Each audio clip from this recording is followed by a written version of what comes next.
Hi good morning. तर स्वागत आहे तुमचं नवीन व्हिडिओमध्ये. तर मस्त सकाळी सकाळी फ्रेश झाली आहे आणि आता घर वगैरे झाडून घेतले. आता तुळशीची पूजा करते आणि आज तर देव हे आणणार आहे, कारण ते म्हणे मी लवकर उठलोय तर आज मी देव आणतो. मित्रांची टोळी बघा किती आली, हे बघा इतके मित्र आणले ना चिकूनी की बस.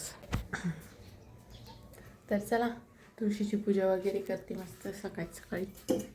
आज खूप मेथीची भाजी खाण्याची इच्छा झाली आहे, तर म्हटलं सकाळी सकाळी छान फ्रेश मेथीची भाजी तोडून आणू आणि मस्त मेथीची भाजी करू. एवढी सगळी आमची घरची मेथी. भाजी तर झाली खोडून, आता ती इथंच छान धुवून घेते. आमच्या घरी आज एकदम खूप सिस्टमॅटिक देवपूजा चालू आहे.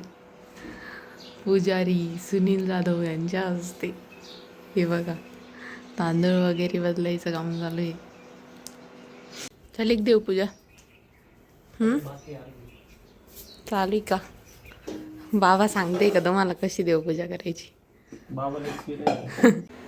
म्हणजे आधी बाबाच देवपूजा करायची, पण आमचं देवाऱ्यावरती ना, मग बाबाला ते देव खाली घ्यायचे हे, आणि गुडघ्यांमुळे बाबांना जास्त वेळ असं उभं नाही राहत आहेत, थोडासा असा तोल जातो, त्याच्यामुळं मग दादा करायला लागले.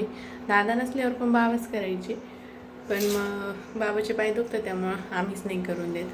मग काल तर मी केली, आज हे करताय. भाजी तर झाली माझी बनवून, पण माझं दूधच आणायचं राहिलं. सुनील गेले आता वावरात बाबांना घेऊन, कारण गहू काढायचं चालू आहे.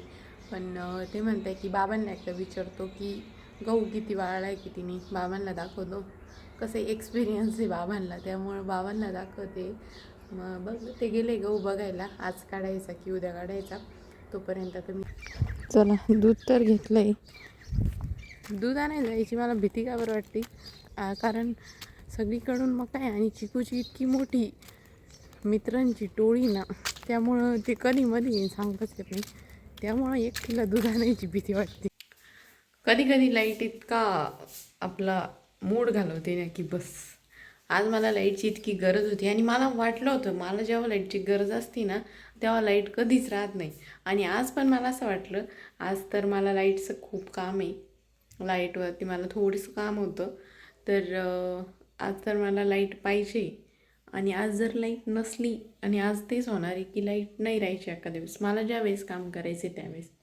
आणि तेच झालं, ज्यावेळेस मला काम करायचं होतं निम्म्यातूनच लाईट गेली आणि सगळा मूड ऑफ करून टाकला.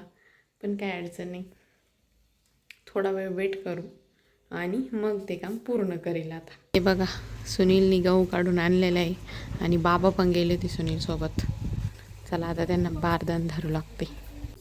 चला थोड्या वेळ आराम केला आणि व्हिडिओ वगैरे एडिट केले. आता चहा करते आमच्यासाठी. सुनीलला घ्यायचं आहे की नाही माहीत नाही, पण आता तर घेतील. आमच्या दोघांसाठी मस्त चहा करते. करमत पण नाही, घरी एकटी असते, कानाची सवय लागली आहे, त्यामुळं आता तर बिलकुलच करमत नाही. खाली तर मी एकटीच असते, दोघं वरती असतात, त्यामुळं मला बोलायला पण कोणी नसतं. मग काय मोबाईल बघते, व्हिडिओ एडिट करते, असंच काहीतरी करते, नाही तर थोडंसं आराम करते. कॅमेरा आडचा भोळा चेहरा,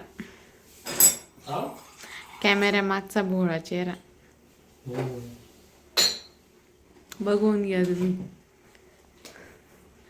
नाही पाहिजे लोकांना, मला पाहिजे असतं त्यांचे कॉमेंट्स आले असत्या माझ्याविषयी.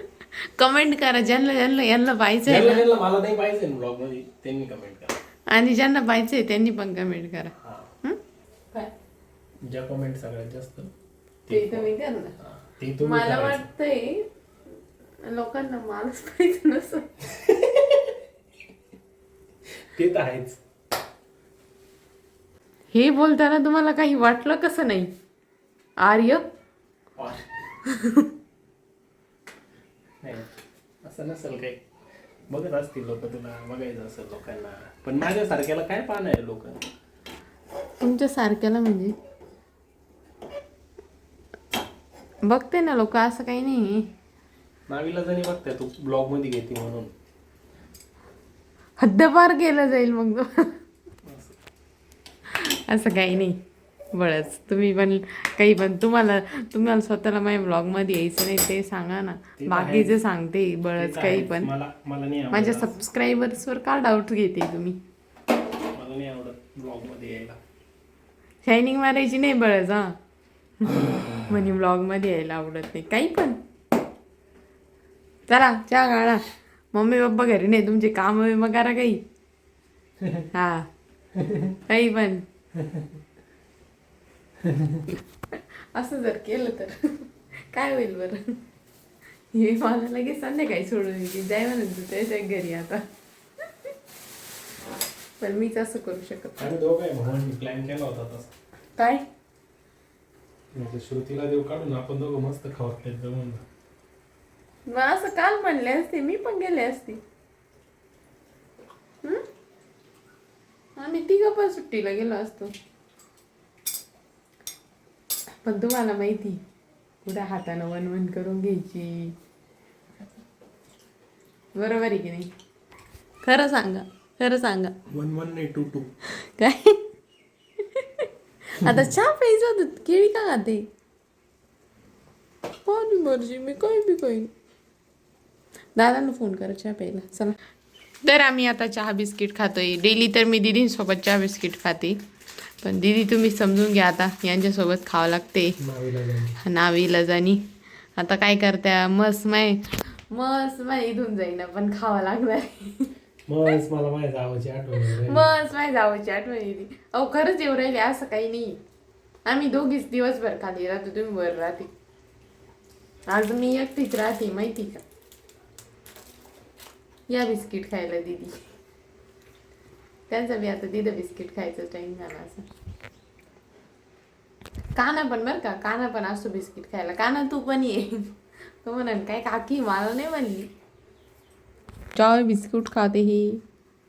चला मस्तपैकी फ्रेश झाले आणि आज स्वयंपाकात मला बनवायचं आहे आलू पराठे, कारण सुनीलला खायचे आलू पराठे. तर ते बोलले की मला दुसरं काही नाही खायचं, मला पराठेच खायचे. त्यामुळं पराठे बनवायचे आणि दादांसाठी मूग उकडवते. काम पण जास्त नाही आणि खूप बोर पण होतं आहे. स्वयंपाक पण काय थोडंसंच करायचं आहे. तर मग थोडासा लसूण सेपरेट करून ठेवते, म्हणजे पाकळ्या मग जेव्हा आपण भाजीला लागून तेव्हा डायरेक्ट घेता येतो किंवा डायरेक्ट सोलून घेता येतो. तसं ती मग लसणाची कांडी फोडायची, मग तो त्याचा कंटा येतो. त्याच्यापेक्षा असं सुटलेला सोडलेला लसूण असला काय तो पटकन घेऊशी वाटतो, नाही तर लई कंटा येतो. आत्या जर वेळेस करत असतं ते काम, आज मी करते. हे बघा अशा पाकळ्या सेपरेट करून ठेवल्या आहे, म्हणजे लसूण घ्यायला कंटाळा येत नाही. स्पेशली मला जास्त कंटाळा येतो, त्यामुळं सेपरेट करून ठेवले. चला दिवे लावण्याची वेळ झाली. आता दिवे लावून घेते, तुळशीचा लावते, इथल्या देवांचा लावते आणि मग पराठे बनवते.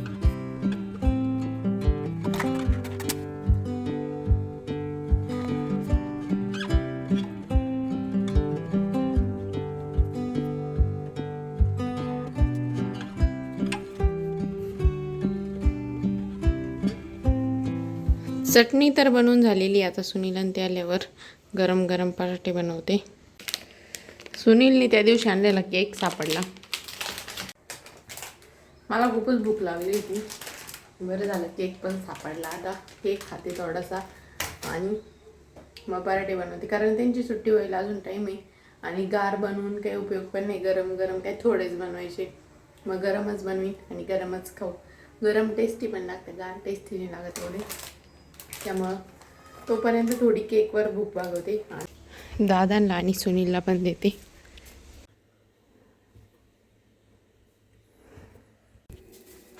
त्या दिवशी जे पराठे केले होते आत्यांना त्यांना एकादशी होती, त्या दिवशी आम्ही पराठे केले होते, ते सुनीलला लईच आवडले होते. ते म्हणे तसे पराठेच झाले नाही, तर आज तसेच पराठे बनव म्हणे, तसेच झाले पाहिजे. तर तसे तर आमच्या घरी आम्ही पातळ पराठे बनवतो, जास्त जाड नाही बनवत. पण त्या दिवशी मी जाड केले होते ते त्यांना जास्त आवडले. तर मग आज पण मी जाड करते आणि आज ते पुरणपोळी आणि फुगत आहे. हे बघा मस्त असे पुरणपोळीसारखे फुगत आहे, ते तर भारी झाले आज पण. आजचे पराठे कसे झाले सांगा, त्या दिवशी सारखे. रिमोट काय ग्लास सारखं उभं केलं काय पाणी प्यायला? बघून तर वाटतंय चांगलं झालं. खाऊन सांगा, बघून काय सांगते. जादू येतो ना. मॅडम एक माझी नानी टेस्ट करून पाहतो बघ फक्त. हां फक्त टेस्ट करा. मला आधी असे केक सुरू झाले मी कधी चेक केले झाले पण थोडेसे. त्या दिवशीपेक्षा चांगले वाटते मला.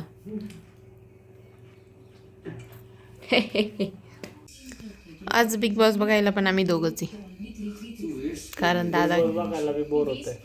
सगळे असते ना, मग प्रत्येक जण प्रत्येकाचं मत मांडित. ऐकते ही अशी बोलली, तो तसा ते बोलला, ऐकते का मी बडबड जास्त. बडबड जास्त असती. आणि तेव्हा आम्हाला बिग बॉस ऐकायचं असतं बरं का, सगळ्यांना प्रत्येकाला. तेव्हा असं वाटतं की ते ऐकलं पाहिजे. आणि आता इतकी शांतता येते, आता ते पाहायचं बी मन होत नाही, कारण सगळे असल्यावर कसं प्रत्येक जण काही ना काही बोलतं आणि कानाची मधीच काहीतरी हे चालू राहते, त्याच्यामुळं मज्जा येते. होत नाही ते, नाही तर लय बोर वाईट आहे बरं. मला 4 वेळा सांभाळायला शो पाहिला असता तो परवडला. पण आता रोज पाहतो ना, त्याच्यामुळे कळलं बी पाहिजे पुढं काय. म्हणून लावला नाही ते बात होतो. अरे यार माझं एवढं काय होता. तुझं नाही तर कोणच ऐकत.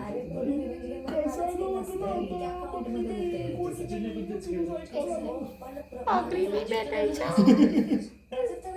लय अवघड होईल बाई.